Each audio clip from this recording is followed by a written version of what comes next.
Dipersembahkan oleh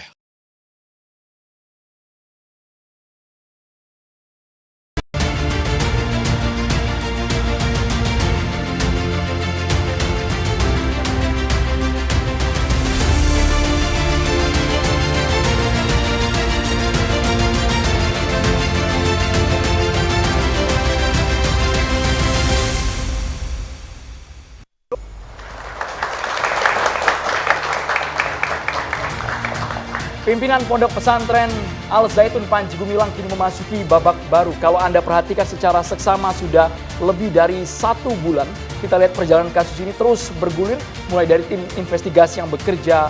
Bahkan saat ini Panji Gumilang sudah diperiksa di Bareskrim Polri. Yang terbaru pernyataan dari pihak kepolisian yakni status setelah gelar perkara dari penyelidikan naik ke penyidikan. Tapi kami tegaskan belum ada sama sekali penetapan tersangka dalam kasus dugaan penistaan agama yang menjerat Panji Gumilang. Ada 30 pertanyaan yang digelontorkan ke Panji Gumilang, namun hanya 3 yang dibocorkan kepada wartawan. Apakah nanti akan kita ulas secara fikih ajaran agamanya seperti apa, Maria ya? Ya, lebih dari 8 jam kemudian pimpinan Pondok Pesantren Al Zaitun diperiksa oleh Bareskrim Polri. Kita coba akan menguak sisi lain dari Panji Gumilang bersama dengan mantan dosen dari Pondok Pesantren Al Zaitun dan juga mantan wali murid dari Al Zaitun langsung di meja catatan demokrasi. Sebelumnya nanti kita juga akan mengajak dalam diskusi kami sejumlah mahasiswa dari ISIP Jakarta.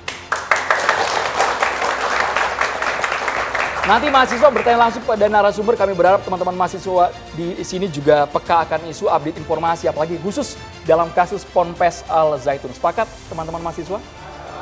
Suara mahasiswa harus lantang ya, Maria. Itu dia. Langsung saja kalau begitu kita perkenalkan sejumlah narasumber kami yang sudah hadir. Ada Pak Ahmad Sudirman Abbas, dosen Fakultas Syariah dan Hukum UIN Syarif Hidayatullah Jakarta. Selamat malam. Beliau juga merupakan mantan pengajar di Ponpes Al Zaitun. Nanti kita coba akan boleh sambil dicek juga. Pak, mic-nya Pak. Selamat malam, Assalamualaikum. Selamat malam. Bagus? Bagus Pak. Aman Pak, siap. Suara emas tadi baru keluar Pak. Dan juga sudah hadir ada Pak Ahmad Nurholis, aktivis kebinekaan dan juga perdamaian. Selamat malam. Selamat malam, Assalamualaikum. Peneliti NII dan juga Ponpes Al Zaitun juga hadir. Pak Sukanto, selamat malam, Assalamualaikum. Selamat malam, Waalaikumsalam warahmatullahi wabarakatuh. Kami juga menghadirkan pemerhati pesantren. Assalamualaikum Mas M. Najih Armaldoni. Waalaikumsalam warahmatullahi wabarakatuh. Selamat malam. Dan juga ada mantan wali santri Pondok Pesantren Al Zaitun yang kemarin keras lantang berunjuk rasa juga. Terima kasih banyak Ibu Leni Siregar. Assalamualaikum Ibu Leni Siregar. Waalaikumsalam warahmatullahi wabarakatuh. Ini juga yang unjuk rasa, yang menolak keberadaan dan juga aktivitas Ponpes Al Zaitun, Wasekjen PA 212 yang memang ditanya publik, kemana ini suara 212 dalam kasus Al Zaitun. Terima kasih banyak. Assalamualaikum Bang Novel Bang Mumin. Waalaikumsalam warahmatullahi wabarakatuh. Baik, saat ini sekali lagi teman-teman tahapannya dari penyelidikan ke penyidikan dalam kasus dugaan penistaan agama yang menjerat Panji Gumilang, pimpinan Pondok Pesantren. Menurut Bapak Sudirman, apakah Panji Gumilang layak dipidanakan usai dilakukan gelar perkara dan statusnya naik? Boleh Mikrofonnya mic, silakan Pak? Bapak. Menurut saya tidak layak. Ya, tidak layak. Alasannya Pak? Pertama, beberapa persoalan yang terkait dengan yang dituduhkan itu dalam kacamata saya sebagai orang ahli fikih. Walaupun tadi saya perlu mengoreksi. Janganlah diungkapkan kata-kata mantan, begitu nggak enak rasanya dosen kok mantan. Tidak. Tapi pernah mengajar dan ngajar. Di sana, ya. Dan sampai sekarang pun kalau diminta untuk ngajar, saya tetap ngajar. Oh, okay. Itu.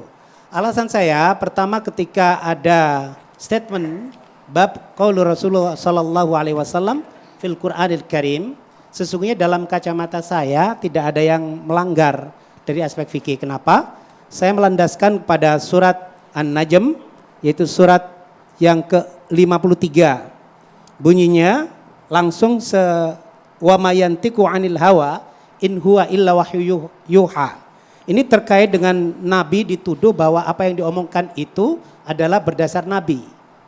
Tapi kemudian ditekankan lagi, itu omongan Rasulullah betul, tetapi itu adalah wahyu. Jadi Rasul tidak akan pernah berbicara apapun selain yang diwahyukan kepadanya. Sehingga ditekankan juga pada surat Al-Haqqah, yaitu surat nomor 69 ayat 40 sampai 43. Innahu laqaulu rasulin karim. wa ma huwa biqaulin syairin qalilan ma tu'minun wala biqaulin kahin qalilan ma tadhakkarun tanzilum min rabbil alamin. Ini jelas sekali bahwa Rasulullah dituduh, sering kali dituduh bahwa beliau itu mengatakan semaunya, padahal apa yang dikatakan itu tidaklah demikian, semuanya berdasarkan wahyu dari Allah. Pak Sudirman, mohon maaf kalau kita uraikan secara seksama, secara detail, maksud Bapak ini apakah tuduhan ke Panji Gumilang berkaitan dengan sebutan bahwa Al-Quran bukan kalam Allah? Itu potongan video yang viral media sosial yang juga dilaporkan, apakah maksud Bapak mengarah ke sana tadi ayatnya? Iya, saya mengarah ke sana. Kemudian ditekankan juga dalam Asy-Syura pada ayat 11 itu dikatakan laisa kamitsli syai'un. Jadi ketika dikaitkan bahwa Rasul ketika Allah itu memberikan kalam atau qala Allah Ta'ala, berarti kalam itu sesuatu yang dibicarakan, sesuatu yang berwujud. Ketika itu berwujud berarti dia bukanlah Allah tapi manusia. Karena kalam itu terdiri dari huruf yang kemudian bisa memberikan makna. Kalamun mufidun itu. Kalam itu terdiri dari huruf-huruf yang itu dibunyikan. Ketika itu dibunyikan, maka itu bukanlah Allah. Oleh karena itu ditegaskan di sini,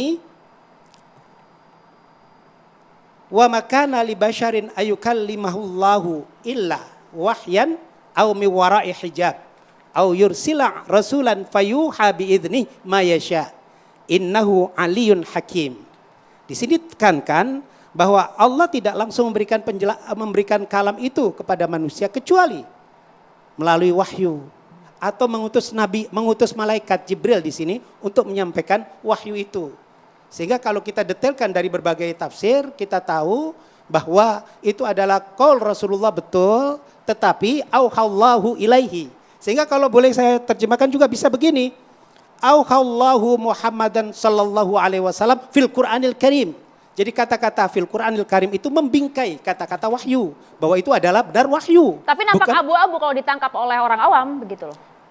Ya, oleh karena itu begini, ya menurut saya begini. Panji Gumilang itu ingin bahwa pengetahuan akademis itu tidak dimiliki orang-orang tertentu saja. Bahkan sering kita berdebat, sering kita berdiskusi dengan argumentasi masing-masing.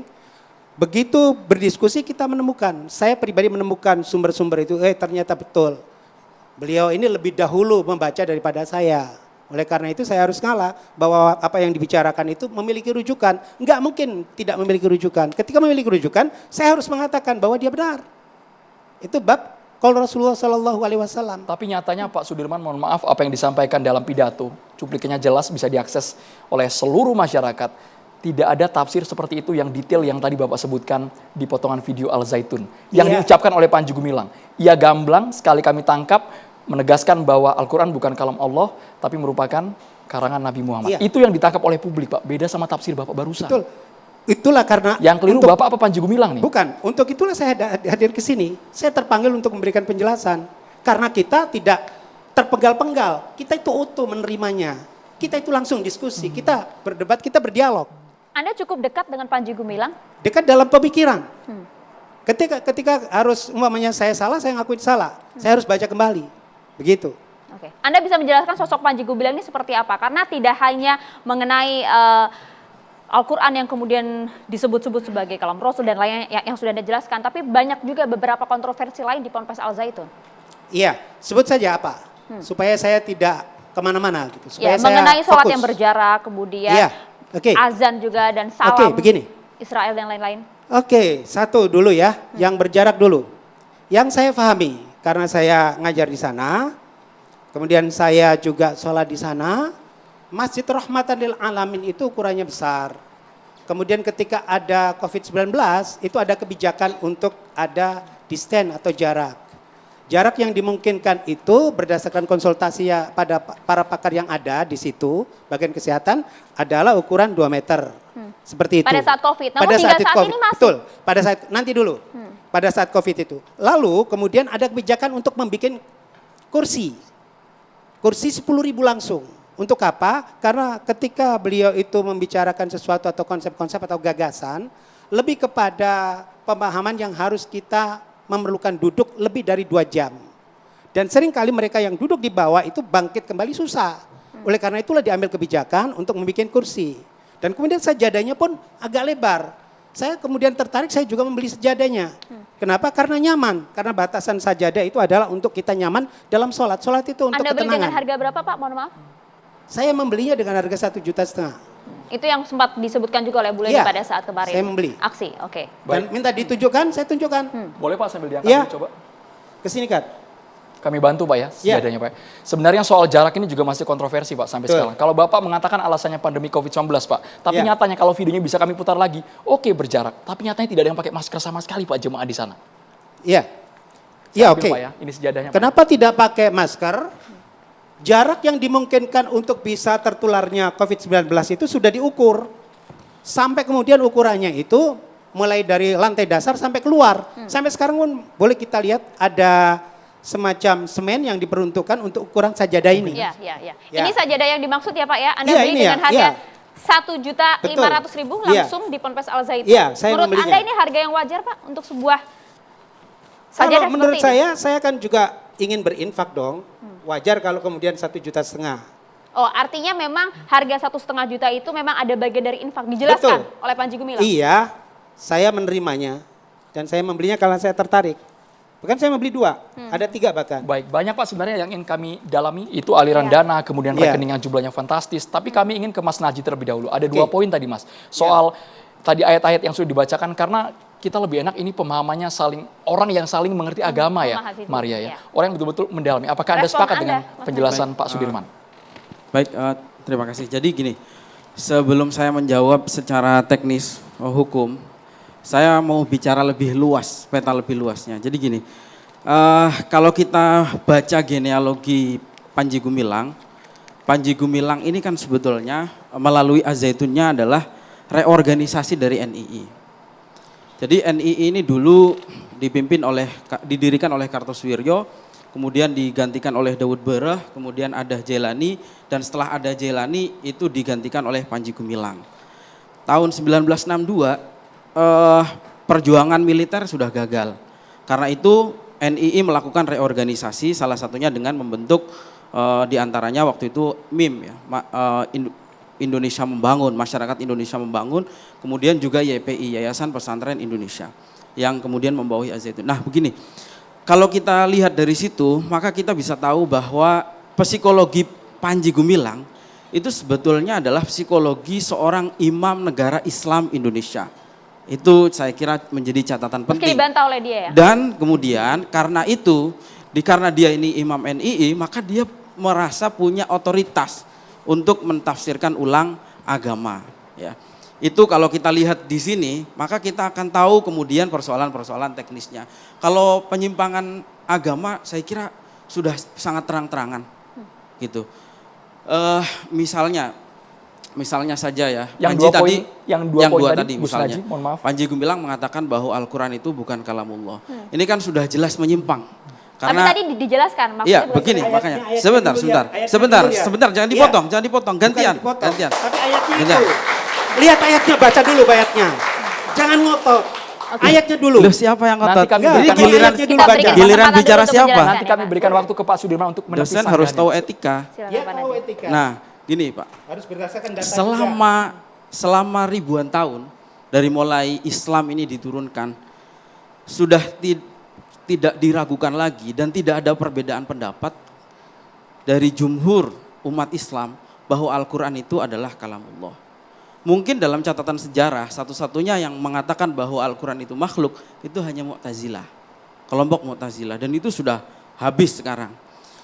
Justru ketika menggunakan pembenaran bahwa Al-Quran itu bukan kalamullah dengan menggunakan ayat wa ma yantiqu anil hawa, itu justru keliru. Kenapa? Karena orang-orang Quraisy itu menganggap atau menuduh bahwa Nabi Muhammad itu mengarang sendiri agamanya. Padahal semua agama itu semua ajaran agama ini ditegaskan oleh Allah bahwa semuanya berdasarkan dengan wahyu. Nah wahyu itu ada 2, ada wahyu yang matslu, ada yang ghairu matslu. Ada yang lafzon wa ma'nan, dan artinya redaksi dan maknanya, ada yang hanya maknanya saja. Makanya Al-Quran itu wahyu yang lafzon wa ma'nan. Lafaz maknanya memang dari Allah. Nah sementara hadis hadis itu lafadznya dari Nabi. Nah, ketika Panji Gumilang mengatakan bahwa Al-Quran itu bukan kalamullah, ini sebetulnya sudah keluar dari yang disebut dengan maklum minad-din bid-darurah itu. Nah, terus begini, yang kedua tadi ya dikatakan soal menjaga soft misalnya. Iya. Begini, Mbak, agama itu adalah wahyu, ya. Agama itu wahyu. Jadi agama itu bukan didasarkan dengan nafsu. Kalau kita lihat argumentasi Panji itu kan dia mengatakan bahwa sekarang kan masjidnya sudah luas gitu. Kemudian jangan sampai yang sebelah kena bau ketek. Ini kan namanya dengan nafsu, ngarang-ngarang sendiri. Sementara hadis Nabi itu sudah jelas suddul kholal. Itu soft itu harus dirapatkan gitu. Dan kaidah itu mengatakan bahwa idza wujidan nas batolal ijtihad. Kalau sudah ada Al-Quran, sudah ada hadis, gak ada tempat untuk ijtihad lagi. Terima itu. Agama adalah wahyu, agama Bukan nafsu. bukan nafsu. Sesaat lagi Pak Sudirman ditangkap. Kita harus jeda hanya di Catatan Demokrasi, pemirsa.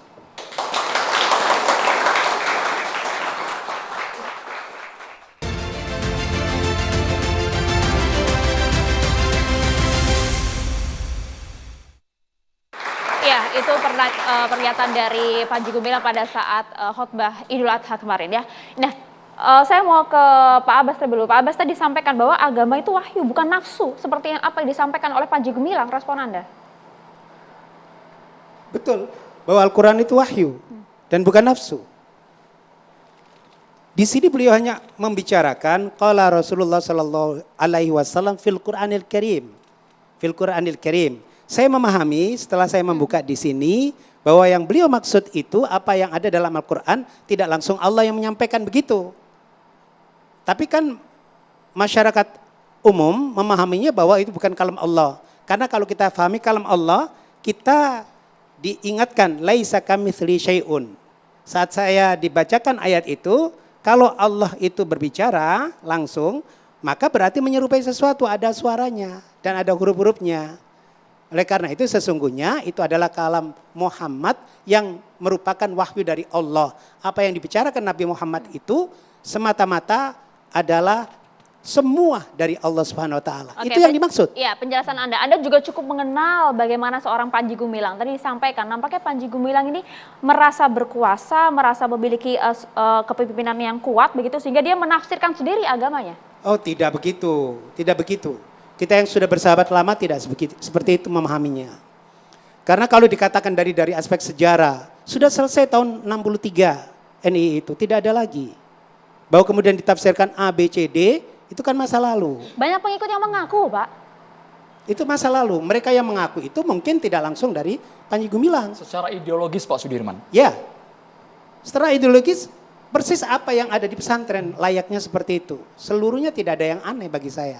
Selama 24 tahun saya bersahabat, seperti itu yang saya lihat. Dan klarifikasi ini yang dibawa ke Bareskrim Polri tentang dugaan penistaan agama. Kalau memang klarifikasi ini sejelas ini, kenapa statusnya naik Pak dari penyelidikan ke penyidikan? Dan ada potensi dugaan mengarah ke tersangka.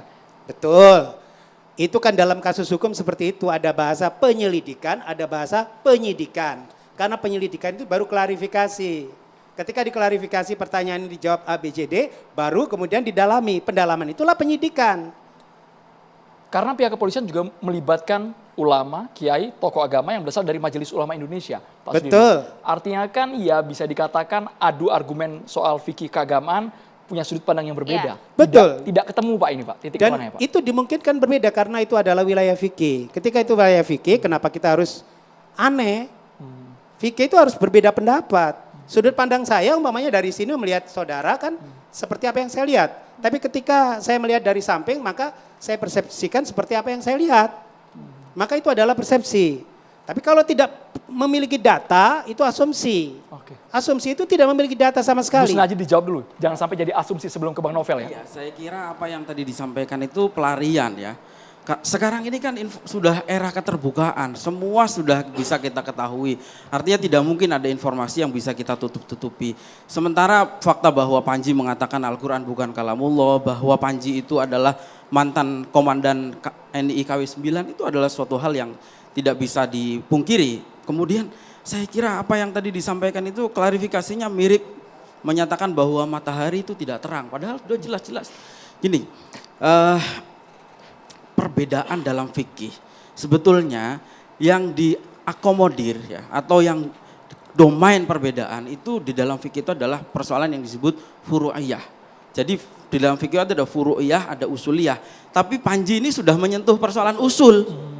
Misalnya dia punya konsep tauhid sendiri yang namanya rububiyah, uluhiyah, mulkiyah. Misalnya hampir semua rukun Islam itu kan dia otak-atik. Saya tadi katakan bahwa Panji itu psikologinya dia adalah imam NII yang punya otoritas untuk menafsirkan ulang agama. Dan Panji itu punya kecenderungan Isa Bugis karena dia tuh murid Isa Bugis yang alirannya adalah sinkretis. Sinkretis ini menggabungkan satu teori-teori kemudian dianggap dibentuk suatu hal yang baru. Gitu. Nah, jadi misalnya ya bahwa Panji itu adalah NII itu kan terkonfirmasi dan menjadi suatu informasi intelijen terbuka gitu. Misalnya ada Wakabin 3 periode, Pak As'ad Said Ali menulis di Facebook dan mengkonfirmasi bahwa Panji Gumilang itu adalah seorang pengikut Isa Bugis, menyebarkan ajarannya Isa Bugis tahun 70-an di Cisaat, Sukabumi. Kemudian diusir oleh masyarakat dan pindah ke Subang, kemudian pindah ke Indramayu. Bahwa dia komandan NII itu juga terkonfirmasi. Nah, terus begini. Kenapa? Karena tadi dikatakan bahwa Panji tidak berhak untuk diadili. Kenapa tidak berhak diadili? Ini kan bukan persoalan keyakinan dia pribadi. Ini sudah mempropagandakan ke publik. Dengan cara? Dia menyampaikannya di dalam berbagai video termasuk melalui channel resmi Az-Zaitun. Kita bisa buka itu Az-Zaitun official di YouTube. Nah begini, soal kebebasan pribadi itu jelas dijamin. Tetapi kalau sudah keluar itu sudah menyangkut kepentingan publik. Di dalam kaidah fikih ada ya dikatakan al-maslahatul ammah muqaddamatun alal maslahatil khassah. Yeah. Kepentingan pribadi itu harus disisihkan ketika menyangkut kepentingan umum. Kemudian begini, maksiat itu satu hal, mempropagandakannya adalah hal lain. Ini yang bisa kemudian juga harus diusut oleh pemerintah bisa jadi satu maksiat itu dosa kecil, tapi ketika disebarkan, dipropagandakan, itu menjadi dosa besar. Pemerintah sudah bergerak, Mas Raji, dan juga polisi juga saat ini sudah bergerak dari mulai penyelidikan naik ke penyidikan. Meskipun tadi Pak Abbas sampaikan tidak layak dipidana. Catatan Anda, Bang Novel. Silakan langsung, Bang. Baik, terima kasih. Untuk itu saya minta izin untuk dibacakan. Dugaan penistaan dan kesesatan Panji Gumilang. Kita buat ringkas, Bang ya? Ya, jadi ini saya bacakan nggak begitu banyak juga walaupun 16 kesesatannya. Bahwa pernyataan sikap 3 pilar Forum Pembela Islam, PA 212 dan Gnpf Ulama itu yaitu sikap kami tegas. Bahwa tangkap Panji Gumilang dan bubarkan Al-Zaitun. Dikarenakan bahwa Panji Gumilang sebagai tokoh dan pemimpin dari Pondok Pesantren Indramayu telah nyata-nyata menebarkan paham sesat dalam agama Islam dan menimbulkan keresahan di tengah umat Islam. Hal tersebut ditunjukkan dalam sikap dan perbuatan serta pernyataan yang antara lain sebagai berikut. 1. Mengatakan bahwa Al-Quran yang telah diturunkan kepada Nabi Muhammad sebagai kalam Nabi Muhammad SAW. 2. Mengajarkan kepada santri untuk menyebut qala Rasulullah SAW fil Qur'anil Karim, yang artinya berkata Rasulullah SAW dan Al-Quran yang mulia sebagai perwujudan ajaran Al-Quran sebagai kalam Nabi Muhammad SAW. 3. Mencampur laki-laki dan perempuan dalam satu shaf sholat berjamaah. 4. Mengajarkan tata cara azan yang tidak sesuai petunjuk Nabi SAW seperti gerakan tangan dan menghadap ke arah jamaah bukan kiblat. 5. Mengajarkan nyanyian salam Yahudi dalam agama Islam. 6. Mengajarkan dan mendakwahkan para khatib Jumat dilakukan oleh perempuan. 7. Mencampur antara non muslim dan muslim dalam shaf berjamaah. Boleh ini kalau mau ditayangkan. Ditayangkan. Itu ada beberapa poin inti paling tidak ya? Ada. Ya. Sebentar langsung lagi. Saja, Bang. 8. Menyandarkan pendapat penyimpangan kepada mazhab Soekarno. Padahal Soekarno bukan ahli fikih yang bisa diambil sebagai rujukan dan juga tidak pernah mengajarkan sebagaimana yang diajarkan Panji Gumilang. Sehingga Soekarno tentu terlepas dari diri dari Panji Gumilang. 9. Menuduh fikih yang muktabar dengan tuduhan menyulitkan beragama dalam Islam. 10.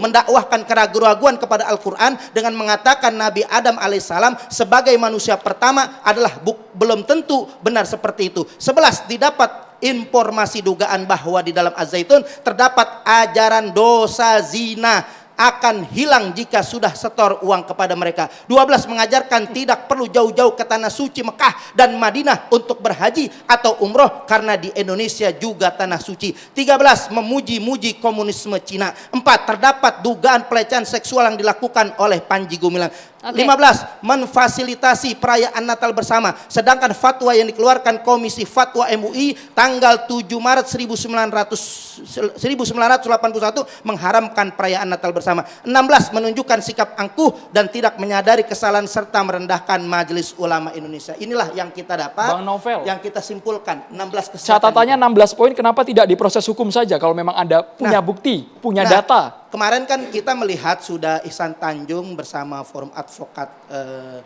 Peduli Pancasila atau Pelindung Pancasila ini sudah melaporkan. Nah, laporan itu harus segera dijerat.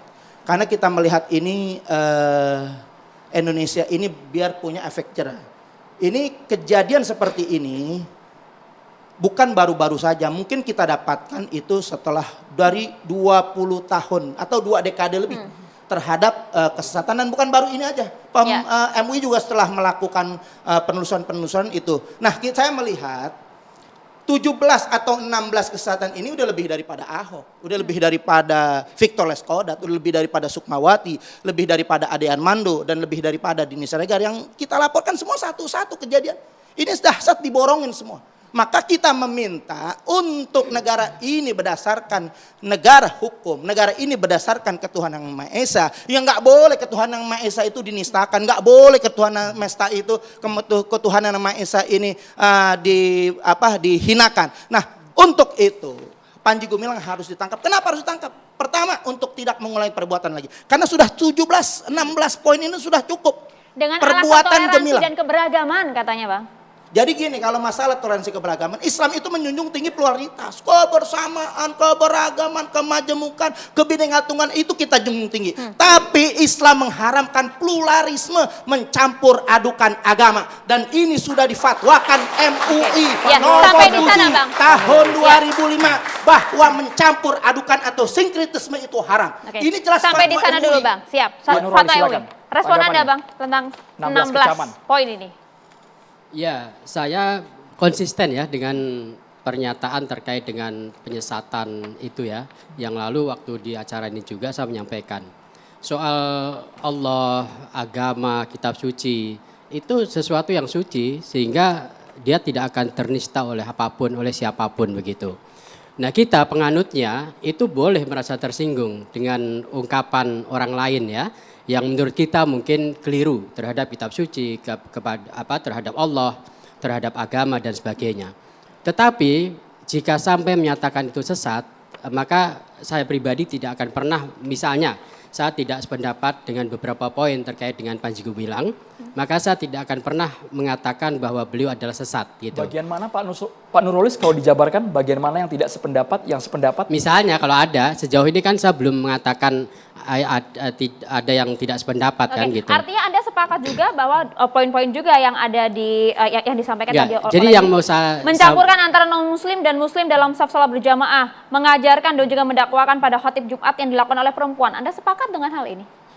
Ya, kalau soal soft sebetulnya saya dulu di kampung itu memang tidak dicampur, tapi bahwa perempuan itu boleh di depan itu boleh saja, tetapi memang tidak dicampur ya. Dia biasanya tuh dibatasi dengan tirai gitu. Misalnya sebelah sini perempuan, berbeda sebelah sini dengan yang kita lihat di laki-laki. Al-Zaitun. Perempuan di depan Gitu. apa nih, Pak? Perempuan di depan Di apa depan nih, Pak? sejajar dengan laki-laki, cuma dibatasi dengan tirai begitu. Ada pembatas, Nah, Pak, ya? dulu pengalaman saya waktu kecil di kampung tuh begitu gitu ya. Kalau itu saya kira tidak ada masalah. Gitu. Nah, yang mau saya soroti itu sebetulnya begini, kenapa sih kita ini mudah sekali mengatakan orang lain itu sesat gitu ya. Bagi saya soal boleh menilai orang lain itu sesat atau tidak, itu hanya Allah yang berhak itu. Jadi kalau kita mengatakan itu terhadap orang lain itu sama saja kita mengambil alih hak prerogatif dari Allah itu sendiri begitu. Allah memberikan tuntunan kita kepada Al-Quran. Mana sesat, mana yang tidak sesat, mana yang haram atau bukan haram. Itu semuanya sudah tertulis. Tinggal Iya. kita mau melaksanakan ajaran itu. Iya, Kalau nggak ada yang sesat ini nggak ada hukuman terhadap orang sesat. Tidak ada pidana penjara. Tidak ada kesalahan. Bagaimana kita hukum bisa menentukan orang salah atau tidak? Itu adalah wewenang manusia. Hak Allah Subhanahu wa taala memberikan kita Oke, yaitu ya. prerogatif untuk Ya, saya memilih, bisa lanjutkan untuk dulu. beristihad, untuk Ya, memberikan Pak pilihan. Sudirman. Ya, Ya, silakan ya. Pak. Ya, saya juga menghargai siapapun dengan berlandaskan kepada Al-Quran yang mereka pahami, kemudian mengatakan kepada orang lain sesat, silahkan. Saya kan nggak pernah protes juga kan. Tetapi saya pribadi nggak akan pernah mengatakan itu kepada orang lain. Meskipun misalnya saya bertentangan, berbeda pendapat dengan orang itu begitu. Itu satu. Yang kedua soal kalam ya. Sebetulnya soal kalam Allah, bahwa apakah itu kalam murni dari Allah atau kalam Nabi Muhammad, ini bukan perdebatan yang bukan baru, sudah lama. Misalnya ya, memang mainstream umat Islam, para ulama, itu mengatakan secara verbatim, baik lafal maupun maupun makna, itu berasal dari Allah gitu ya. Jadi Nabi Muhammad itu menerima apa adanya gitu, itu pandangan pertama begitu. Tapi Fajrul Rahman itu tidak sependapat dengan itu. Ini salah satu pandangan ya, Fajrul Rahman ulama dari Pakistan, beliau mengatakan bahwa maknanya iya itu dari Allah begitu. Tetapi lafalnya yang kemudian diucapkan, disampaikan kepada umat itu adalah Nabi Muhammad begitu. Nah begitu juga misalnya Imam Zarkasi dalam Burhan, kemudian Imam Suyuti dalam Itqan fil Ulumil Quran, beliau juga membagi soal kalamullah ini, ada 3 pandangan. Pandangan pertama tadi, pandangan kedua sebagaimana yang disampaikan oleh Fajrul Rahman, tapi ada juga yang mengatakan Allah itu menyampaikan maknanya, lalu kemudian malaikat itu menyusun lafalnya. Nah lafal itulah yang kemudian disampaikan oleh Nabi Muhammad kepada para sahabat, para pengikutnya gitu. Nah yang mau saya sampaikan adalah perbedaan pandangan terkait dengan kalam ini harusnya tidak sampai mengatakan bahwa itu sesat, tidak. Ulama zaman dulu itu tidak sampai mengatakan demikian. Itu adalah sesuatu yang biasa dalam memahami konsep terkait dengan kalam Allah. Sebagai pimpinan Gitu. Ponpes disinyalir ada video yang dianggap propaganda, agitasi, mengajak, menghasut orang, itu yang saat ini terduga pada Panji Gumilang Iya, ini. menghasut Pak Nurholis. itu kan kata orang gitu ya. Nah nanti kita dengar Pak Sudirman, apakah itu masuk dalam kategori hasutan atau masih dalam koridor dakwah gitu. Kalau dalam koridor dakwah kan harusnya tidak ada masalah. Yang selama ini dakwah atau sudah berbau unsur hasutan? Ya kalau saya melihat dari kejauhan itu masih dalam koridor dakwah begitu. Tapi nanti biar Pak Sudirman karena beliau dekat dengan Panji Gumilang, Ya. biarlah menjelaskan. Oke, kalau gitu nanti kita perlu dengar apa yang disampaikan oleh Bu Leni selaku mantan dari orang tua yang pernah nyantri juga di Ponpes Al Zaitun. Saat lagi usai jeda, tetap bersama kami di Catatan Demokrasi.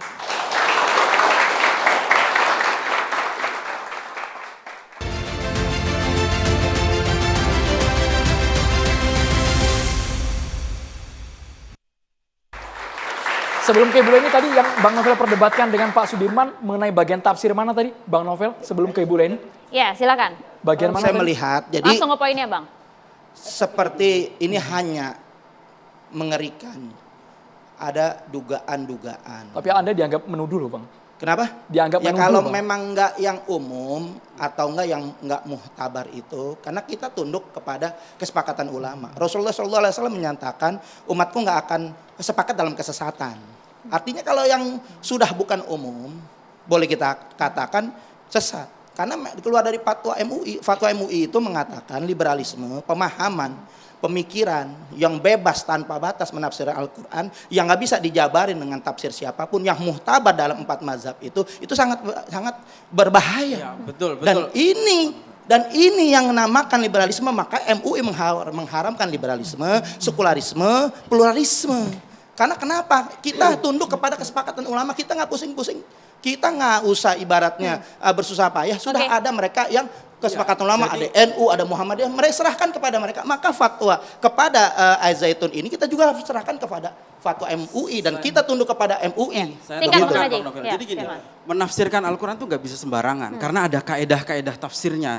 Namanya ada disiplin ilmu sendiri namanya ulumul Quran atau ulumul tafsir. Jadi menafsirkan Al-Quran itu pertama harus melihat ayat yang lain, Enggak, stop kemudian melihat hadis. Itu bukan begini. menafsirkan Al-Quran. Bentar, tunggu dulu. Iya, jangan ngomong nggak Nah, gini. menafsirkan Al-Quran. Cuma Nah, kalau gini. Rasul gitu aja kok. Nabi sendiri sudah memberikan Al-Quran? ancaman terhadap orang yang menafsirkan Al-Quran dengan nafsunya. Nabi mengatakan mangqala anil Quran bi ra'yih falyatabawwa maq'adahu minan nar. Siapa yang berbicara Al-Quran dengan nafsunya, maka tempatnya adalah di neraka. Itu sudah Aduh. ada Jelas. penjelasan. Aneh, bukan begitu. Bukan begitu gimana? Ini AS adalah Panji Gumilang tidak hal yang menafsirkan menjadi Al-Quran, pakam mana ulama-ulama Al-Qurannya. tafsir. Cuma membicarakan qaulur Rasul. Begitu loh. Qala Rasulullah Itu sallallahu Ini alaihi kita wasallam. bicara konteks yang Bukan lebih luas, tafsir. bukan hanya soal kalamullah. Dalam hal-hal yang lain, Panji ini senang sekali nafsirkan Al-Quran dengan nafsunya. Contoh, misalnya, dia mengatakan bahwa wanita itu tidak harus dinikahi. Yang penting adalah digauli dengan baik. Katanya itu dari Al-Quran. Karena di Al-Qurannya wa'ashiruhunna bil ma'ruf. Padahal ayat ini Nggak, berlaku untuk yang nggak sudah ada videonya? suami istri. Ada nggak videonya itu? Banyak videonya. Coba Banyak sebutkan. videonya. Sekarang Jangan begini. sampai menuduh-menuduh gitu. Kita Oke, bicara fokus kita saja. buktikan di pengadilan masalah seperti Ya, oke, ini. oke. Jadi gini, ini kan persoalan ketika diperdebatkan. Nah, kemudian putusan terakhir itu ya di pemerintah. Iya. Karena nanti itu aja. di dalam kaidah dikatakan hukmul hakim yarfaul khilaf. Apakah boleh misalnya Panji itu menafsirkan Al-Quran seenaknya? Nanti akan diputuskan oleh pemerintah. Tetapi tugas kita sebagai Oke. intelektual, kita ini kan punya tanggung jawab menyelamatkan umat. Ya, Jangan tapi sampai saya umat tidak itu pernah mendengar seperti tersesatkan oleh pendapat-pendapat Panji Gumilang yang Menerjemahkan begitu saya dipropagandakan tidak pernah melalui mendengar. banyak pendapat-pendapat yang disampaikan ke publik. Gitu. Banyak kok saya kira. Dan disampaikannya itu untuk kalangan Percuma sendiri, Mas. ditutup-tutupi karena Iya, informasi silakan. ini sudah dipropagandakan, publik tahu semua gitu. Seringkali yang diputar itu setengah-setengah gitu loh. Kabar Pak Brigjen Johandini dari Bareskrim itu sudah mengatakan di dalam bahwa ketika dikonfirmasi video-video yang beredar di publik, Panji mengakui Iya. bahwa itu adalah perkataannya. Bisa dicek lagi Oke, perkataan Brigjen kalau Johandini. begitu kita coba ingin dengar nih apa yang Ya, disampaikan Bu. oleh Bu Leni terlebih dahulu, Pak Dirman. Terima kasih. Sempat disampaikan dari atas mobil komando Anda sampaikan bahwa memang banyak doktrin-doktrin yang salah, bahkan kemudian ada pemerasan, ada penindasan di sana. Anak-anak Ibu merasakan hal itu? Bisa dijelaskan satu persatu mungkin Bu Leni, silakan. Baik, makasih ya Mbak Maria. Sebelumnya saya sampaikan di sini, saya membenarkan kalau dibilang nyeleneh. Kenapa? Untuk mengawalinya ya, saya bukan sebagai ex-wali santri saja. Saya sebagai orang dalam atau ex-NII atau KW9. Ya. Tahun berapa Anda di sana, Bu? Jadi saya membantah apa yang disampaikan yang dikatakan Pak sama Pak Sudirman Abbas ya. Dia menyangkal kan. Saya sebagai saksinya, saya sebagai korbannya. Anda bergabung di NII tahun berapa hingga tahun berapa? Saya masuk itu pada tahun 2000 awal, Januari ya, sampai 2021 awal. Wow. Jadi 21 tahun Pak Sudirman Abbas ya. Dan ini tidak boleh disangkal ya. Tidak boleh disangkal. Panji tidak pernah mengaku sebagai imam kepada saya, ya jelas. Tapi saya melalui tahapan-tahapan ulil amri, saya mengetahui bahwa dialah yang mengaku imam NII. Begitu Pak. Yang Anda Ya. lihat, yang Anda alami, Jadi, Ibu Leni yang bisa saya diuraikan? alami gitu ya, sampai terakhir dalam program Jamas itu tidak mungkin dimasuki oleh orang luar. Program Jamas itu diikuti hanya oleh orang dalam. Karena melalui koordinator-koordinator ya. Dari koordinator-koordinator itu terdata, lalu juga dipanggil melalui undangan-undangan yang langsung datang dari pusat, dari fungsional. Ya, mau bagaimana lagi disanggahnya? Karena yang ikut dalam undangan Jamas itu semuanya orang dalam, Pak. Semuanya orang NII atau KW9 ya. Sekarang kalau misalnya Panji mengatakan tahun 62 itu sudah berakhir, ya mungkin sekarang berdalih begitu karena dia di media berbicaranya gitu. Sekarang kalaupun misalnya dikatakan itu sudah selesai gitu ya, umat-umatnya masih menganggap dia sebagai imamnya. Terus kenapa ada sami'na wa ata'na di sana? Dan semuanya itu harus turut tunduk patuh sama dia. Hal yang remeh-temeh aja diurusin gitu. Ya, jadi coba bisa nggak dibantah? Yang ikut Jamas itu ada orang luar di situ. Sedangkan itu ada data dari koordinator-koordinator. Yang nyeleneh ada Saya tidak, Ibu Leni? dari koordinator Jakarta Selatan, ya. Saya dari Jakarta Selatan, dari Setiabudi, dari Karet Semanggi. Karet Semanggi ujung. Saya masih tahu, masih kenal, masih bisa saya sebutkan jajaran-jajarannya yang bersama saya. Sampai ke atas saya masih bisa. Ibu Leni, Silakan. coba dijelaskan Ya. sebelum ke Pak Sudirman, dijelaskan ada tidak yang nyeleneh perbuatan-perbuatan Jelas ada. bagian yang mana Dari yang dulu saya mengalami memang ini orang ngeyel. Ya, dari mulai sholat itu sudah jadi rahasia umum. Tidak diwajibkan sholat karena kita ini masih masa Mekah. Ya, satu itu yang kami alami. Tapi saya sendiri memang sudah janggal dan saya tetap sholat ya. Waktu itu walaupun pada masa-masa itu sempat juga karena aktivitas itu sempat terbengkalai sholat saya ya. Jadi saya tetap sebagai wujud protes saya sebagai wujud pemikiran kritis saya, setiap saya acara tazkiyah, Bapak masih ingat istilah tazkiyah? Ya, bukan internal. Internal. Ya, mungkin baru direkrut baru belakangan ya Pak? Oh enggak, mungkin. saya dari tahun 99. Sudah direkrut? Bukan direkrut, saya ngajar. Ya, baik, terserah apapun pengakuan Bapak ya, ini pengalaman saya. Jadi saya sampai menanyakan, kalau ada acara tazkiyah itu ya, ada mukena enggak? Dan ditunjukkan mukena yang sudah kumal gitu ya. Berarti di situ mukenanya nggak biasa dipakai kan. Satu soal sholat, tapi saya tetap menjalankan gitu ya. Walaupun sepanjang masa-masa itu benar-benar ada keganjilan dalam hati saya. Kenapa sih hanya beberapa menit saja kok dinafikan, kenapa diabaikan gitu ya. Mereka bilang sholat akimuddin, sholatnya itu adalah dalam bentuk tilawah dan maliyah. Tilawah itu perekrutan, maliyah itu untuk menarik infak, ya. Kemudian yang kedua mengenai puasa. Puasa ini juga jam imsaknya sempat ada fase sampai pukul 6 pagi. Ya, sampai jam 6 pagi itu saya juga rancu di sini, tapi selalu disampaikan ayat-ayat ketika saya bertanya kenapa sampai. Ini berlaku untuk semua santri yang ada di Al Zaitun? Bukan Atau hanya santri, NII saja? ini berbicara tentang orang dalam, orang NII ya. Ya. Jadi saya bertanya juga, tapi selalu dikasih dalil-dalilnya, ayat-ayatnya, sampai terlihat benang putih di antara benang hitam begitu ya, ada ayatnya ya Ustadz. Nah seperti itu. Ya, tapi penafsirannya sampai jam 6 pagi di sana, sempat ada fase itu gitu ya. Tapi kalau soal puasa, sepengetahuan saya, pengalaman saya itu semua kami puasa. Oke. Gitu ya, sampai yang terakhir juga puasa itu Syawal tetap diwajibkan gitu ya. Oke, Nah, hal kemudian nyeleneh mengenai 19. sholat dan juga puasa tadi Anda rasakan dan ini khusus untuk para jamaah NII. Tapi anak Anda, ada 2 orang anak Anda yang juga nyantri di Ponpes Al Zaitun. Apa pengakuan mereka? Ada hal aneh juga tidak yang diajarkan kepada anak Anda? Azan yang tidak pernah didengarkan di luar selama mereka hidup di luar gitu ya, tidak pernah mendengar lafal azan seperti itu. Dan di sana mereka sempat agak aneh juga gitu ya.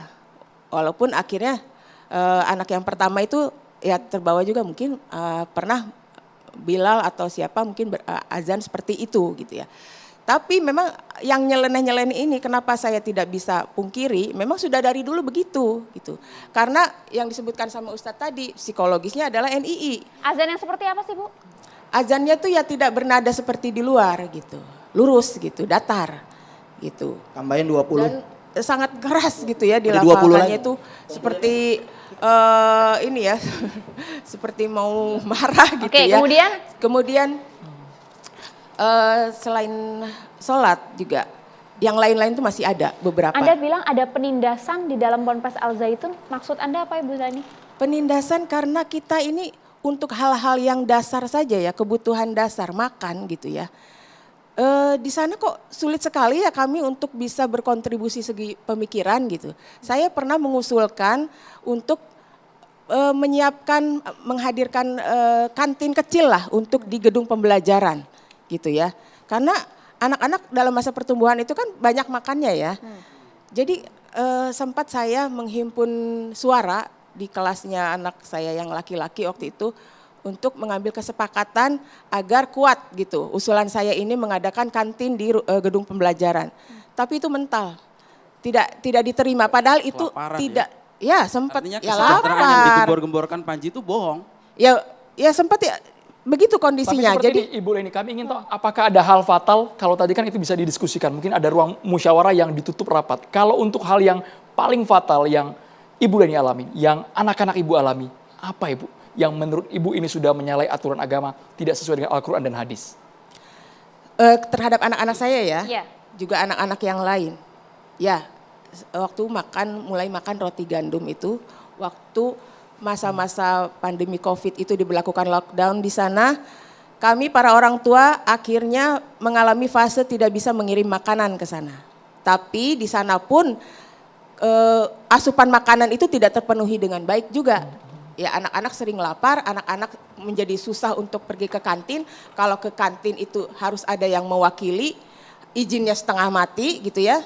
Padahal di kantin tersedia makanan banyak gitu, tapi sangat sulit untuk bisa pergi ke kantin. Jadi keluar dari asrama itu sangat sulit izinnya.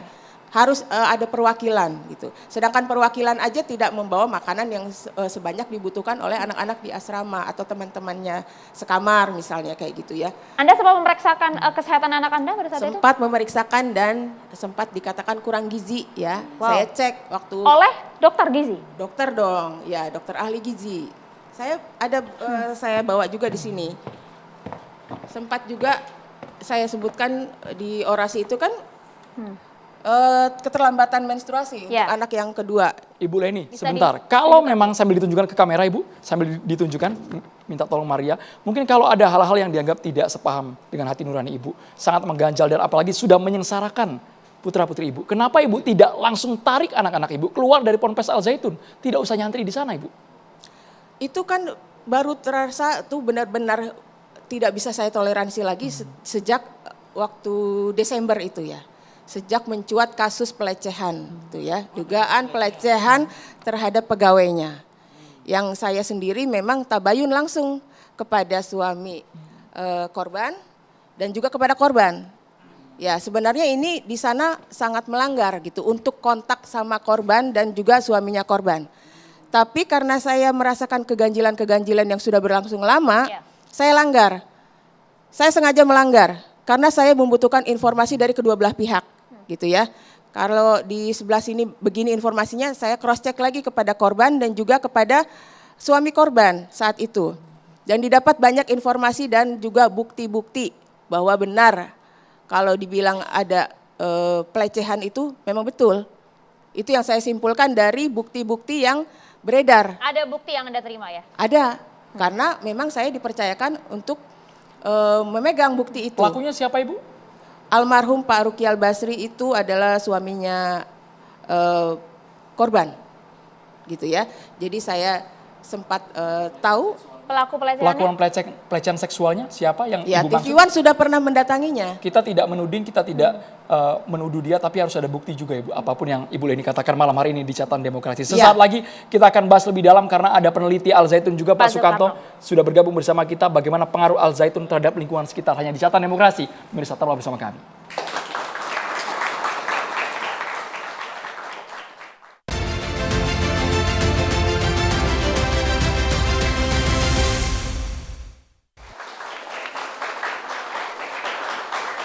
Iya, kita lanjutkan diskusi. Pemirsa, tadi disampaikan, kita dengar jelas dari Pak Sudirman memunafikan bahwa Panji Gumilang tidak terafiliasi dengan EI. Bahkan Panji Gumilang pun dalam beberapa wawancara juga menafikan hal ini.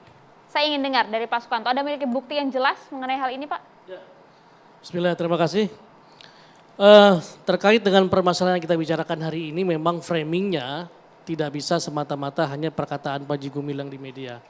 Tapi memang harus dilihat secara mendasar dan secara umum bahwa ini ada terkaitan jelas antara dirinya sebagai pemimpin pesantren dan Panji Gumilang sebagai pemimpin NII.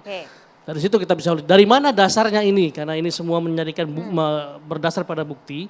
Pertama, hasil penelitian MUI yang dikuatkan oleh Litbang Departemen Agama tahun 2002. Hasilnya adalah ajaran NII itu menyimpang. Permasalahannya bahwa sholat pada Mekah ada harakah kurban Ramadan yang diwajibkan, yang diambil juga alat dari saksi maupun majalah-majalah Al Zaitun.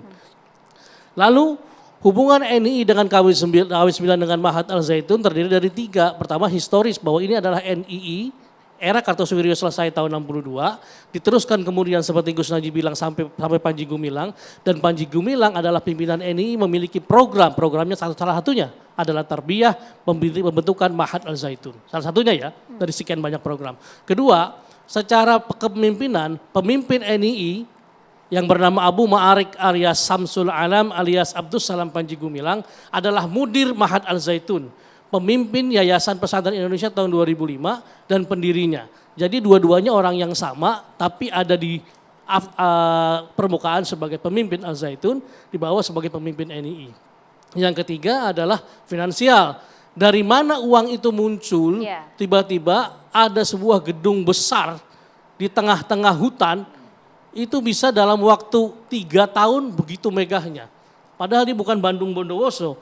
Dari mana dia bisa melakukan itu semua dan dari mana uangnya? Ini kan yang tidak pernah diungkap. 1.200 Dari mana hektar. 1.200 hektar. Itulah kemudian diungkap bahwa semuanya adalah dari jaringan NII yang bergerak di bawah tanah. Seperti Ibu Leni bilang, itulah jaringan teritorial. Itu fakta tahun 2002-2003. Ada lagi faktanya, ada bahwa NII jelas-jelas dianggap makar dan vonisnya tahun 2008 ketika polisi Polda Jabar melakukan penindakan kepada 36 orang NII yang sedang melakukan baiat. Vonisnya makar 2008. Cuma tidak diteruskan bahwa itu sampai ke Al Zaitun. Jelas pemimpinnya Panji Gumilang. Ada dalam proses tadi. 2011 di Semarang juga dilakukan. Jelas kena pasal makar. Yang ditangkap adalah komandan wilayah atau gubernur wilayah Jawa Tengah yang bernama Totok Dwi Hananto. Setelah keluar penjara 4 tahun, Totok Dwi Hananto masih menjadi pembicara tahun 1444, tahun ini nih Hijriah ini, 1 Muharram di Al Zaitun. Sebagai koordinator wilayah judulnya, tapi dalam NII namanya Gubernur Komandan Wilayah 2 Jawa Tengah. Itu ada di videonya sekarang, masih ada hubungannya karena memang NII dan Al Zaitun satu barang yang sama. Nah, kalau kita lihat di situ, bagaimana kemunculnya Al Zaitun ini dan siapa Panji Gumilang dalam menyampaikan informasi yang viral tadi, sebenarnya dia yang mengadres itu semua untuk kalangan internal, untuk jamaah NII. Tapi itu ketika menjadi konsumsi masyarakat umum, perkaranya seperti ini, terlalu banyak permasalahan. Itu hanya untuk NII, kenapa itu terjadi? Tadi Ibu Leni bilang, kondisinya Mekah tidak sholat. Doktrin NII ketika dipimpin oleh Panji Gumilang, tepatnya tahun 91, Panji Gumilang menjadi Gubernur Komandan Wilayah, Mudabbir bin Yabah, pejabat sementara. Tahun 91, ajaran Isa Bugis itu menafsirkan dengan tauhid mabadi salasah namanya, rububiyah, mulkiyah, uluhiyah. Rububiyah diartikan hukum, mulkiyah diartikan tempat, uluhiyah diartikan umat. Artinya kalau ada hukum, ada tempat, ada umat, itulah Darul Islam, itulah negara Islam. Berquran bagi mereka adalah bernegara. Jadi ukuran kafir dan iman itu adalah masuk atau tidaknya seseorang dalam NII. Itu di luar NII ya kafir semua. Nah ketika mengadres itu hanya untuk kepada kaum mereka. Tafsir-tafsirnya dan semuanya itulah yang ditampilkan oleh Panji Gumilang sebagai pemimpin negara NII kepada masyarakat. Nyatanya meluas. Meluas karena dimediakan kan. Dan ini menjadi konflik. Tapi di situ juga menjadi propaganda baru. Kalau kita lihat semuanya apa yang dilakukan Panji Gumilang dalam semua programnya, itu sama dengan sebenarnya membandingkan dengan program-program Republik. Di kalangan bawah itu dipuja-puji. Contoh, dia bikin green economy. Ketika Indonesia beras itu impor, mereka menganggap bahwa mereka punya ketahanan pangan yang lebih dari cukup. Bahkan Pak Muldoko datang untuk mendukung itu kan. Sekarang, siapa dia, Bang? Boleh diulang Bang? Pak Muldoko kan datang untuk mengatakan bahwa Panji Pak Muldoko Gumilang, yang mana ini Bang? KSP lah, membuktikan bahwa ketahanan pangan di Panji Gumilang ini sudah hebat. Satu poin dia menang itu sebagai pemimpin NII, tepuk tangan dong orang NII, hebat kita bisa mengalahkan Republik.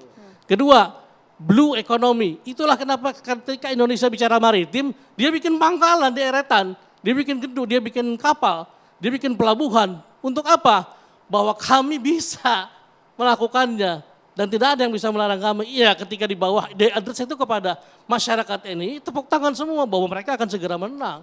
Nah informasi-informasi itu kan tidak bisa dicerna umum. Bahwa ini adalah Panji Gumilang sedang bicara kepada masyarakat umum. Tidak, itu masyarakat ini yang harus mendengar itu. Dan itulah yang harus disampaikan kepada dunia sekarang. Bahwa kalau mau bernegara kayak Panji Gumilang. Makanya dia menerima semua agama. Menerima semua umat karena dia negara sifatnya. Berpikir sebagai kepala negara. Dia sifatnya negara, bahkan juga sudah kuat struktural dari NII ini sendiri. Ada tidak upaya dari NII ini kemudian untuk menyusup masuk ke dalam pemerintahan? Anda sempat meneliti hal ini? Jelas. Kenapa Panji Gumilang tahun 99 itu bisa mendatangkan B.J. Habibie? Lobby kan? Selama semua orang dari partai-partai politik masuk ke lobby dong. Nggak mungkin tiba-tiba pejabat-pejabat datang ke sana tiba gak ada urusan, tahu-tahu datang ke sana itu cuma melihat pesantren sama sapi, kan nggak mungkin. Kepentingannya apa, Pak Sukanto? Banyak, kita urut lagi ke belakang. Oke. Tahun 91 ketika Panji Gumilang itu menjadi pimpinan gubernur Komandan Wilayah 9, dia membuat penetapan kekuatan dana yang harus diberikan oleh jaringan NII. Ada 3, Harokah Kurban, Ramadan, dan Harokah Qirat namanya. Kurban itu pengganti kurban, nggak dialirkan darahnya, diuangkan. Ramadan diganti 1 gantang kurma, 1 sok 50.000, tahun 91 itu. Nggak ada zakat fitrah. Yang ketiga, Qirat, itu adalah pinjaman orang-orang NII dipinjam dananya oleh NII yang nanti diberikan faedahnya 50% dari kembalikan uangnya. Seperti layaknya investasi ya. Tahun 91, semua orang NII itu jual rumah. Jual hartanya, memberikan dananya kepada NII dalam hal itu KW9 agar mereka mendapatkan keuntungan ke depan, menjadi mujahid-mujahid yang akan merintis negara Islam Indonesia dengan uang tadi. 91 sampai 93, satu rekeningnya ada. Namanya rekening Abu Ma'arik. KTP-nya KTP Mampang, Jakarta Selatan. Mukanya muka Panji Gumilang. Pak Sukanto, kita boleh langsung ke intinya. Maksud kami tadi orang-orang besar yang datang, Bapak juga menyebutkan, Bapak yang menyebutkan ada orang partai politik, ada pejabat, ada tokoh mungkin di sana. Itu di sini urusannya sebenarnya. apa, Bapak? Urusannya Ketika apa? uangnya masuk itu, tahun 91 sampai 93, itu dana yang masuk dalam rekening tadi, itu kelasnya 2 ton emas kalau dalam NII. Wow. 2 ton emas waktu itu 1 gramnya 25.000, hampir 500 miliar tahun 91. Itu artinya dana dari partai politik? Enggak, dari jamaah NII. Oke. Sejak itulah Panji Gumilang menjadi debitur terkaya pada saat itu. Dia beli kemudian saham Bank CIC, jadilah dia komisaris. Dia beli saham Texmaco 129 miliar. Dia beli AIDA dari bank-bank lain. Jadi semuanya Panji Gumilang levelnya langsung meningkat ketika dia menjadi komisaris Bank CIC. Duitnya kan banyak jadinya. Jadi orang-orang merapat. Nah merapat dong. Di sana ada gula, di situ banyak semua. Texmaco, kita lihat Texmaco pada saat itu. Dia bermain di bank. Dari Bank CIC hancur di Bank Senturi. Kan dia makin bagian dari direksi. Uang semuanya. Dia bisa membangun begitu rupa, uang diputar segitu rupa. Nah itu dari Bank Senturi ke Bank Mutiara. Bank Mutiara sekarang dibeli oleh Bank Jetras. Artinya dari awal ini pendanaan besar ini nggak ada yang dari luar negeri. Nggak ada yang dari usaha keras dan pekerja kerasnya Panji Gumilang. Dari jamaah NII yang itu kemudian dibelikan tanah 1.200 hektar. Di Indramayu, di Subang, di Sumedang, di Jakarta, di Rembang, di Trenggalek, di Caruban, dan di Jombang. Bahkan di Dumai, bahkan di Batam, sebagainya. 1.200 hektar. Kajian Bapak masih sangat dalam sepertinya, tapi kita harus melibatkan mahasiswa. Ya. Pak Sukanto, kami persilakan kepada Kita tahan mahasiswa di yang situ ingin dulu, bertanya Pak. langsung pada narasumber kita. Silakan, perkenalkan nama siapa, dari mana? Langsung ke pertanyaan. Baik, perkenalkan nama saya Eril Wiranata dari mahasiswa ISIP Jakarta. Saya ingin menanyakan kepada Pak Sudirman. Sampai saat ini kan kita sudah tahu nih bahwa Panji Gumilang sudah melakukan di media sosial itu sudah tersebar bahwa dia melakukan dugaan kesesatan ya Pak. Namun mengapa Bapak terlihat seperti melakukan pembelaan terhadap dia? Padahal dia sudah melakukan sampai tadi kalau tidak salah Bang Novel itu mengatakan 17 dan sampai ditambahkan sampai 20. Iya, sampai 22. Sampai 22, antar nambah lagi. Iya. Mengapa sampai saat ini Bapak bilang bahwa Panji Gumilang tidak layak untuk dipidanakan? Padahal status tersangka sampai saat ini sudah ingin masuk ke ranahnya Jadi mungkin. penyidikan. Iya, penyidikan. Bagaimana gitu Pak? Terima kasih. Iya, terima kasih. Apa yang saya alami tidak seperti Bu Leni. Jadi tentu saja berdasarkan kacamata saya, berdasarkan pengalaman saya. Semua yang saya dengar itu tidak seperti yang saya lihat. Praktek-praktek itu saya tidak pernah lihat Bu. Ya kan begitu. Karena saya memang dari UIN dan saya ngajar. Nah sesuai dengan apa yang... Wallahualam Pak. Iya, wallahu alam. Wallahualam. Allah yang maha tahu, betul. Seperti itu. Ini sama-sama orang dalam, tapi apakah beda gedung ini ya? Oh, beda ruang atau gimana nih? Saya nggak tahu ya Pak, karena saya sudah keluar dari sana gitu ya. Saya juga berani mengatakan bahwa yang di sana itu nggak akan pernah ada yang mau mengaku. Gitu. Tidak akan pernah ada, baru saya rasanya ya. Pak Sudirman dilanjutkan. Ya, terima kasih Bu Leni. Apa yang Ibu sampaikan tadi saya belum pernah mengalami Bu. Saya belum pernah mengalami. Pernah dengar tidak tapi Pak? mendengar. Mungkin eranya Saya era mendengar. baru Pak, era baru jadi udah lain lagi gitu. Iya. Kemasannya ya. Betul, kan saya dari beda. dulu gitu ya. Saya beda. Walaupun saya di sana termasuk umat yang membangkang ya Pak ya, saya berperan sebagai berfungsi untuk balancing teman-teman juga gitu ya. Saya mengarahkan teman-teman supaya kalau yang ini nggak usah lah, ini jangan apa sih namanya menipu, jangan mencuri, terus juga jangan menganiaya diri gitu kan. Sampai menahan lapar, sampai sakit tipes apa segala macam. Kemudian juga uruslah pernikahan supaya kamu juga aman dengan orang tua gitu ya. Sampai ke hal itu loh Pak, saya balancing tugasnya tuh, maksudnya tuh menugaskan diri gitu ya. Karena memang melihat semua itu janggal Pak. Tapi saya karena sayang dengan teman-teman saya gitu ya di sana. Dan sampai saat ini pun, kenapa saya sampai orasi, sampai podcast dan sampai mau maju ke sini, ke TV One? Ya karena saya sayang dengan teman-teman saya. Saya juga sayang dengan pengorbanan-pengorbanan yang sudah dilakukan untuk Indonesia Pak. Ya. Jadi saya memang melihat covernya itu negara Islam Indonesia, tapi saya tidak memandang itu untuk Islam saja. Ya, memang untuk Indonesia gitu. Saya tengahi ini ya. Memang ada yang seperti Pak Sudirman. Sejak tahun 99 Al Zaitun dibuka, itu banyak kalangan dari UIN dan sebagainya, akademisi-akademisi mengajar, pulang balik dijemput. Itu memang orang luar, nggak ada urusan dengan orang dalam. Tapi kalau pegawai, guru, tenaga pengajar, pembangunan, yang namanya eksponen, semuanya adalah pejabat-pejabat NII dari Jakarta yang kemudian dipindahkan ke sana dalam rangka melaksanakan program NII, karena itu Madinah Indonesia. Itu sudah beradaptasi ya. Ya, tapi juga ada yang seperti Pak Sudirman. Tidak tersentuh. Bukan tidak tersentuh. Ini salah caranya Panji Gumilang untuk mengkaburkan permasalahan adalah ketika permasalahan Al Zaitun dikaitkan dengan NII. Di Al Zaitun nggak boleh ngomong NII, tapi di bawah ini semuanya adalah bicara NII. Kita berikan kesempatan kepada Pak Sudirman. Pak Betul Sudirman. begitu Pak Sudirman? Ya. Saya tidak paham karena saya sampai sekarang pun setelah selesai mengajar di sana karena saya tugasnya di Jakarta tidak pernah melihat itu, tidak pernah mendengar bahwa kemudian ada apa itu setoran, saya mendengar saja. Tapi saya pribadi memang tidak pernah mengalami itu Bu sampai sekarang. Tapi mendengar ya Pak ya? Mendengar. Ada isu-isu Slip seperti yang gaji baru gimana saya Pak? dengar Slip dari gaji? Bu Leni sekarang. Slip gaji guru-guru di sana dipotongin kan Pak ya? Bapak tahu mungkin? Enggak tahu, enggak paham.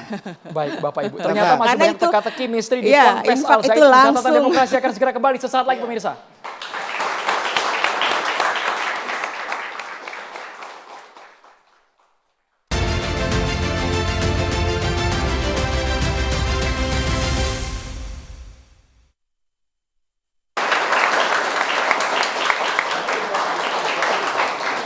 Ya pemirsa, di studio Catat Demokrasi sudah hadir Kiai Haji Fikri Haikal MZ. Assalamualaikum Pak Kiai. Assalamualaikum Silakan. warahmatullahi wabarakatuh. Bismillah walhamdulillah, salatu wassalamu ala rasulillah, amma ba'du. Para narasumber Catatan Demokrasi yang saya muliakan, para pemirsa TV One yang saya cintai. Memang sekarang ini lagi musimnya campur-campur. Kalau makanan dicampur, minuman dicampur, rada enakan sedikit. Tapi kalau agama, keyakinan, tauhid dicampur-campur, apalah rasanya? Tentu ini yang akan sangat membahayakan dalam kehidupan bernegara, beragama. Bukankah landasan kita bernegara adalah ketuhanan yang Maha Esa, saling menghargai keyakinan dan tanpa harus diotak-atik. Kembali kepada soal agama, saudara. Dalam Islam boleh ikhtilaf, tetapi jumhur ulama sepakat yang tidak boleh ikhtilaf itu adalah yang sifatnya usuliyah. Apa misalnya? Nabi Muhammad SAW sebagai utusan Allah dan tidak ada lagi nabi setelah Nabi Muhammad SAW.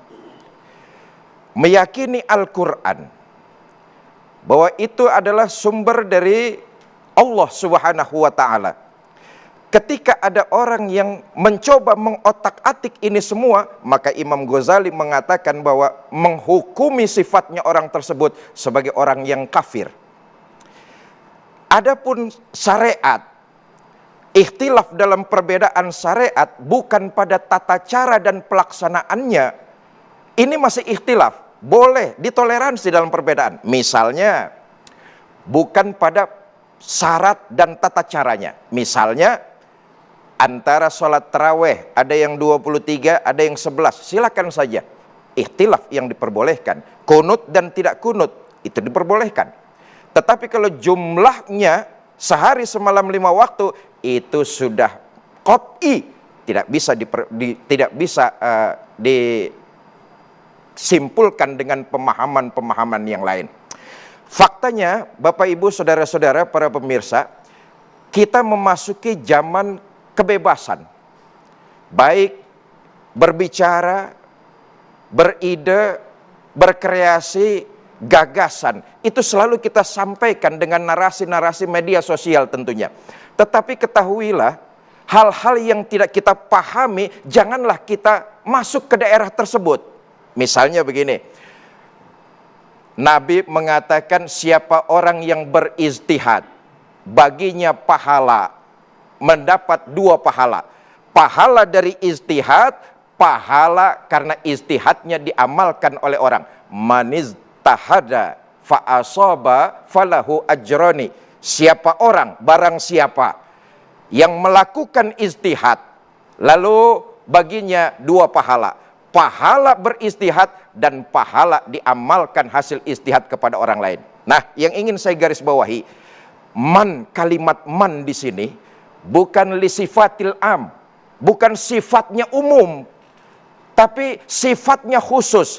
Barang siapa yang berijtihad, artinya ulama yang berijtihad. Ulama itu dia faham betul dasar-dasar ilmu agama, baik fikih, nahwu sorob, balaghah, mantik dan segala macam. Maka orang yang seperti itu berhak untuk berijtihad. Adapun saya tidak memahami itu semua, maka yang terpenting adalah harus tahu diri. Jangan sampai tukang tempe mengomentari showroom mobil. Wallahu a'lam bishawab. Terima kasih banyak Pak Kiai Haji Fikri Haikal MZ, kemudian Pak Sudirman, Pak Nurholis, Bang Sukanto, terima kasih sudah hadir. Terima kasih juga Mas Najib, terima kasih Bu Leni, Bang Novel, dan juga untuk mahasiswa ISIP Jakarta. Pemirsa, ini adalah akhir dari catatan demokrasi hari ini. Saya Maria Segar. Dan saya Andromeda Mercury, selamat malam, sampai jumpa.